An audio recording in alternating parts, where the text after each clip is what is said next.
That there's the both. Allah subhanahu wa ta'ala is putting both possibilities there. Maybe you'll be thankful. Maybe you will not be thankful. Yeah. So, what is it inside Ramazan? Who comes out from Ramazan as a thankful person? Who comes out as an unthankful person?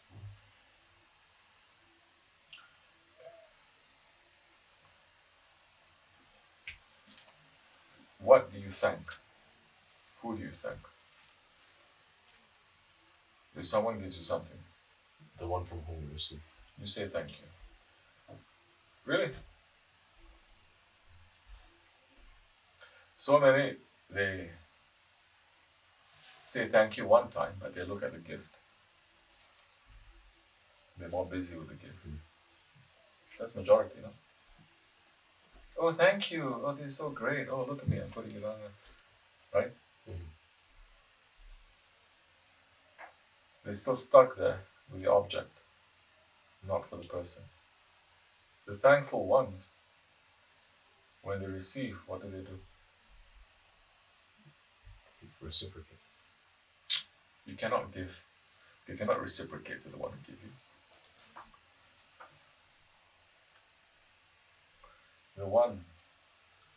The thankful one, when he receives something, what does he do?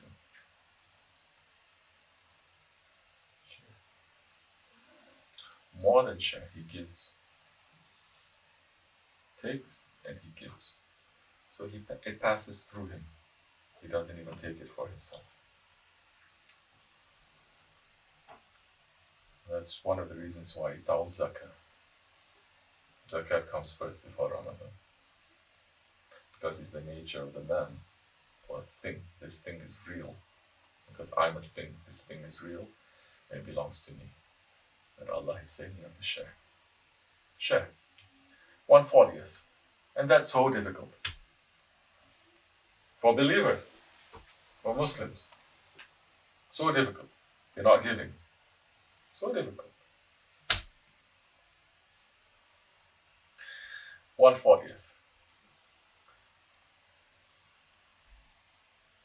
In the way of tariqat, in our way, in the way of Hazrat Abu Bakr Siddiq, there's not 1/40th, it's everything. As Hazrat Abu Bakr Siddiq gave everything to the Holy Prophet. But that thing there, that is there, there is a person behind it, there is an intention behind it. There is only a symbol, isn't it? It's only a symbol. So although Hazrat Abu Bakr Siddiq has given everything from himself, physically, it's a symbol of how he has sacrificed everything in his spirit and everything too. Nothing belongs to him. That's why people are saying he's the first fakir, the poor one. He doesn't have anything. Nothing belongs to him, not even his wife, his children, not even himself. Everything belongs to the Holy Prophet ﷺ. And you see Hazrat Abu Bakr Siddiq is concentrating on the Prophet ﷺ.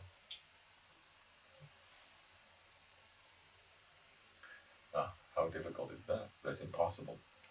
For majority of the people, it's impossible. What? To say everything is. It's impossible. It's mind. In 1/40th is impossible. 40 out of 40 is even more impossible. And Allah has to remind again, it doesn't belong to you. It came from us. It came from us. So you are grateful for that. But what does that gratitude mean? Are you grateful for the gift? Are you grateful for us? If you're grateful for us, then it doesn't matter what comes to you. Whether it's a rose or a thorn of a rose. Whether we give you 1 or we give you 1,000. Because you will share, you not only share, you will give. You'll say,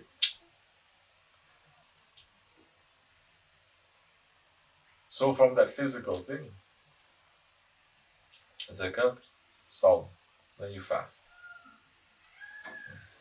And one of the most important things in the month of fasting is what? Fitr. Again, because mankind is still very stuck to this world, they say, okay, for you to become fitr, for you to become clean, you fast and everything, you gotta pay some money too. Because a lot of people, that's how they understand money. What is that money? Very, very little. And who is that money for? For Allah? Masha. Allah is not in need. Allah is not in need of that money, as Allah is not in need of the qurban, the meat and the bones and everything. He's not in need. It is for us. It is to give to the people who it really belongs to. What is His teaching mankind? To disassociate yourself, from your dunya, from your desires. To say these desires, they are not part of me. It's part of the ego. At least I have to train it. At least I have to step on it. At least must control it. What is the use of the man who gives millions and he still has greed in his heart?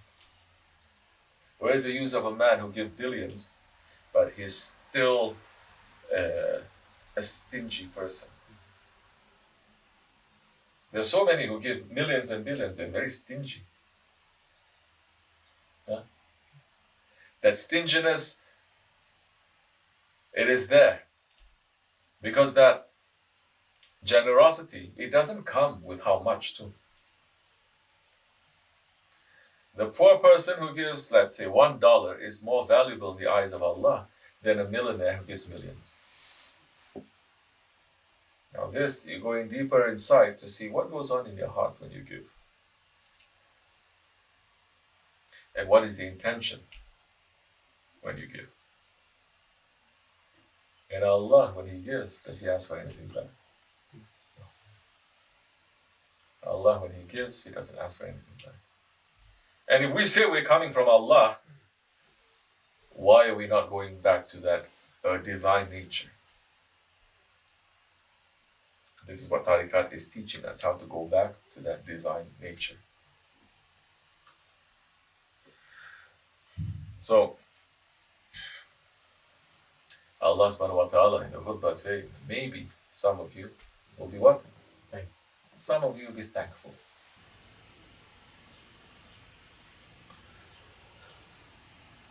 So in the Hutbe, Allah subhanahu wa ta'ala is saying,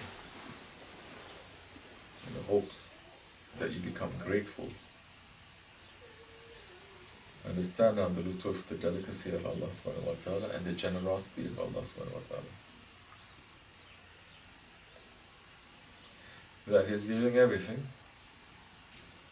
And He says, Inshallah. Yeah. Some of you will remember me. Understand the delicacy of Allah. That Allah is going out of His way, showing this let us say, this side of Him that He has not shown to any other ummahs from before. No other ummah. That He has shown this side of compassion and mercy and generosity. Earlier ummahs, He is not showing that. But to the ummah of His beloved one, to the ummah of the Akhir Zaman, He is showing that. And still, because the Quran al-Karim came to the ummah of the Akhir Zaman, not for the early ummahs, it's for us. Still, Allah subhanahu wa ta'ala in His delicacy is saying, I give you and everything is for you, but maybe some of you will be grateful. Which is why that old man who sat and is crying and say, Ya Rabbi, make me to be that few, make me to become the very few, over and over and over and over again. And Hazrat Umar, you have to understand, Hazrat Umar is the one who's standing firm against bidat. Anyone who's trying to do new stuff. Don't think they didn't try that time. Of course, now they accuse Hazrat Umar of making bidat. I say 20 rakat is bidat. They're saying some even saying the whole Tarawih is bidat. Because 21st century man with religious knowledge but without guidance, they have become the most tyrant ones, zalims. They dare to say these things and still in Allah's lutuf and mercy still not touching us. I think this virus is something, it's nothing, still not touching us. That had never happened for over 1,300 years, never happened. Anyone who's daring to say that about the Khalifa, anyone who's daring to say that about the Khulafa Rashidin, anyone who's daring to say about the Sahabi Kiram, nations will go to war. because you're daring. But now, millions. And when we talk about the scholars of the Ahirs, of course we're talking about the scholars who lead the Ummah astray. No idiots, ahmak people. Sometimes they say, oh, they are the ones we only criticizing the alims of the Ahir Zaman, and they are good scholars, and why we're saying that. We're not talking about this, bruh. We're talking about the warning that the Prophet is saying 70,000 scholars who are on the wrong way. We're talking about the wrong scholars. If you're dumb enough not to know the difference, I cannot do anything for you. Go sit down somewhere and wait for the angel of death to come. We're talking about the wrong alims, and there are so many in these days, and they're leading millions. We're warning people. And the scholars are the ones, not regular people, scholars are the ones who say, for example, Taraweeh prayer is also bid'ah. There are, and there are a lot of people who follow that. And this is one of countless things that these alims of the Ahir Zaman that they put out to say. And they're supported by big money, supported by regimes, supported by think tanks, everything. And they are corrupting everyone.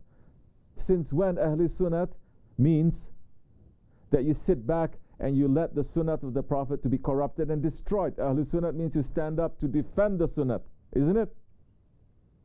So we stop being Ahli Sunnat also. Becoming Sufi. I love everyone. MashaAllah. That kind of Sufi, you'll pronounce takfir on Hazrati Abu Bakr Siddiq. You'll pronounce takfir on Hazrati Umar, Hazrati Osman, and Hazrati Ali. You're saying, why are you fighting? Why are you hating them? You're supposed to love each other. Become complete empty heads now. So now where were we?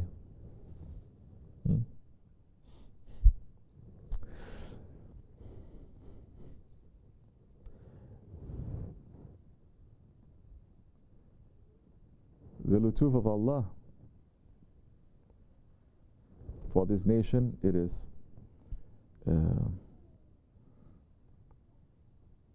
extraordinary. The lutuf is necessary. Nothing that Allah does is unnecessary. The lutuf is necessary because it makes people who are coming from, let's say, animal background, jahiliyyah, to be the highest in civilization. That lutuf is also, that compassion, that mercy is also necessary, because if we don't have that, none of us in this Ahir Zaman, since the veiling of the Khilafat especially, none of us can enter into safety or into paradise. Every one of us will be sent to non-existence, into hellfire too. So that lutuf, that delicacy, and that mercy is necessary. Otherwise we're all, Prophet ﷺ says, 3 days if there is no Khalifa, there is no Islam.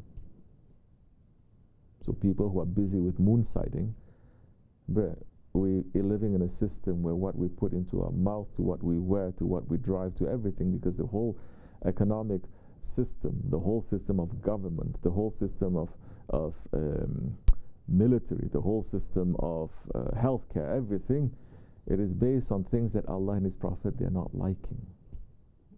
I'm using very nice words still. I'm not saying they are haram or it's kufr. But take your pick, whichever words you want to use.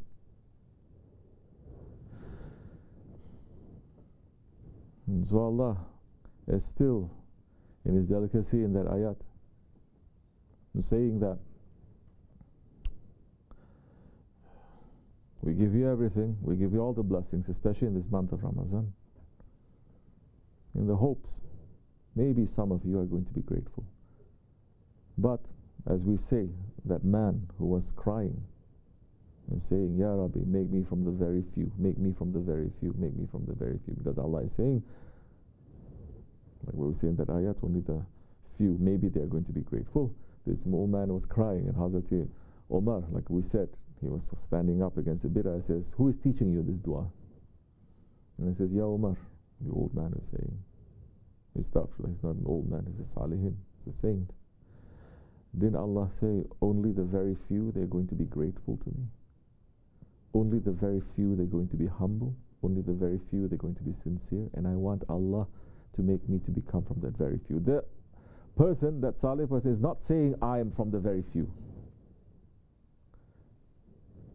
This is the arrogance, Pharaonic arrogance and Nemrut arrogance that has fallen into 21st century man. Everyone thinks they are sincere. I'm sincere, I read, I go to Umrah, I make zikr, I'm sincere. Who are you to gauge yourself? Of course, when you kill all the teachers, when you took out all the teachers, and you took out the system that gives you the grades, everyone give their own grades, of course. Why not? Right? This is what happened. They took out all the system of wilayat that was ruling the Shariat as well. They took out everyone is giving their own grades. Man learning 5 hadiths, he can come up and declare himself to be a saint, declaring himself to be a scholar. And when Hazrat Umar heard that prayer from that one, that Mubarak one, he started crying. And like what we said earlier, Tariqat is training us to become that few, to become that very few. And it is struggle. Tariqat is struggle. It is fighting. If you think you're in Tariqat and you're in paradise, check again. If you're not struggling, check again. So,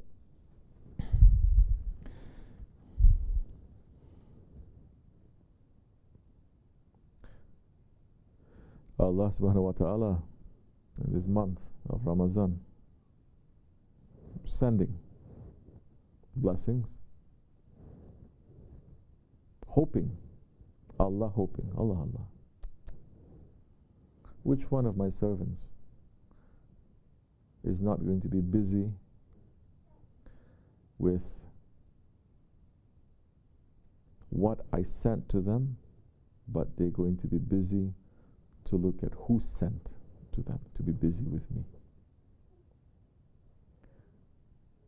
Majority, they are praying to Allah to get something from Allah. Only very few, they're praying to Allah just to be with Allah. Sincerely. How are you going to know? How are you going to get this feeling? Whether you are just your relationship with Allah is like a businessman or like a lover. How are you going to know? Number one, yes. Everyone knows. Don't say, oh, so difficult, I don't know. Everyone has fallen in love. Everyone has experienced that love. The feeling that I have to give. If I don't give, then I'm not being true to myself. The real love is not what you take, but it's what you give. It's how you disappear. Everyone knows that, whether it's a person, or it's an animal, or it's a thing. People get drunk in that, no? So Allah gives it to everyone. Nobody can say, I don't know. Now, but to enter into this deeper understanding, how to become one of those few that is not looking to what Allah is sending, but is looking to Allah. That is not looking to what Allah is sending, but to be with Allah.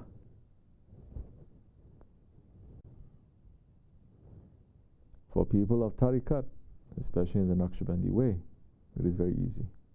What is that called? Sohbat. When being in the presence, it is better than getting presents. When you're just in the huzur, then everything disappears and is nothing matters, not time or space or things, but just to be in the presence of that one. Because that one is in the presence of Allah. If you're in presence of, in reality, in the presence of that one, there's nothing that you need. You don't need anything. You don't need to sleep, eat, drink. You just want to be in their presence.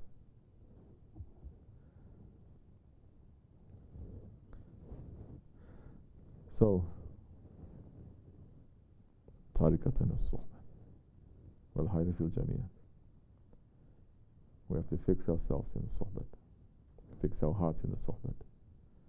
Then, inshallah Rahman, we can get a taste of being the very few.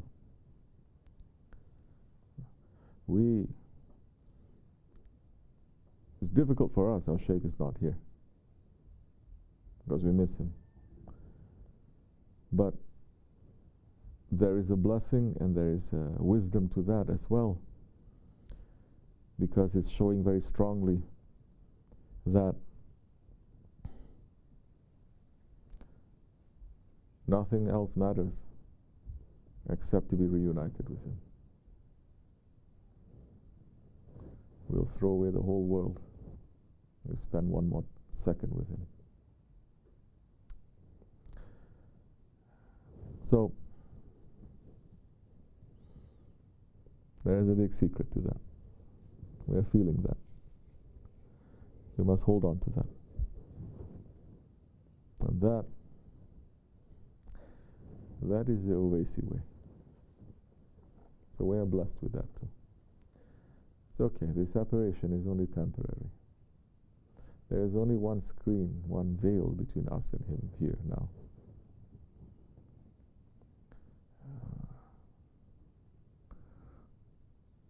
But we must live our life here, and we must live our afterlife with him, together with him, not to be separated. To be busy with the wazifa that he has given us. That time we will be with him. And when it's necessary, he will turn around the corner just to say, like this. Inshallah, may Allah forgive me and bless all of you. May Allah wake us up. Murids must be sharp. I don't want any murids to be dull, and to be soft. We are struggling in the way of Allah. You cannot be dull and soft. You have to be sharp. We are soldiers against to shaitan and against to our nafs. And the soldier cannot be lazy or dull.